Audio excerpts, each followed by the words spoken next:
বাংলাদেশে ইসকন চট্টগ্রাম থেকে একটা অগ্নিস্ফুলিঙ্গের মতো একটা অন্যায় দাবি বাংলাদেশের উপরে চাপি দিয়েছে এবং তাদের সেই কুখ্যাত নেতা তাকে গ্রেপ্তার করার কারণে আদালত চত্বরে যে ঘটনা ঘটেছে তার জন্য আমাদের আইনজীবীকে তারা খুন করে ফেলেছে।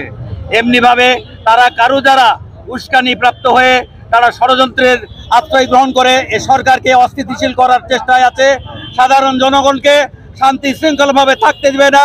তারা একটা ইস্যু তৈরি করে আমাদের রাজনীতি আমাদের সব গঠনমূলকভাবে চলার পথে তারা বাধা হয়ে দাঁড়াচ্ছে এবং আমাদের সাধারণ মানুষকে যেভাবে অচল করে দেওয়ার জন্য তারা এজেন্ডা হাতে নিয়েছে তেমনিভাবে আমাদের আইনজীবীদের উপরে হাত তুলে তারা খুন করে তারা আইনকে হাতে তুলে নিয়েছে।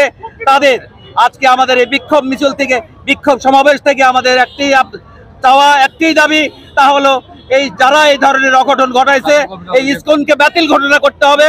সদস্যরা হত্যা করায় তার প্রতিবাদে আমরা আজ সারা দেশে বিক্ষোভ এবং সমাবেশ মিছিল করছি।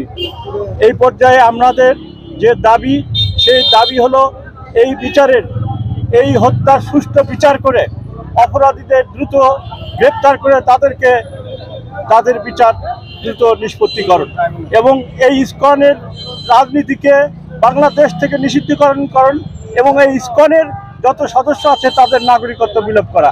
এখানে আইনজীবী ছিলেন, তাকে নির্মমভাবে ইচ্ছাকৃতভাবে মারধর করে খুন করা হয়েছে। সেই খুনের প্রতিবাদে আমরা আজকে এই বিক্ষোভ মিছিল করেছি। আমরা বর্তমান সরকারের কাছে এর সুষ্ঠু বিচার এবং সুষ্ঠু তদন্ত দাবি করি। না হলে সারা বাংলাদেশের আইনজীবীরা ঐক্যবদ্ধভাবে এর প্রতিবাদ করবে ইনশাল্লাহ। অবিলম্বে যারা এই ঘটনার সঙ্গে জড়িত তাদেরকে গ্রেফতার এবং সুষ্ঠু পদ্ধতির মাধ্যমে তাদের বিচার সম্পন্ন করা হোক।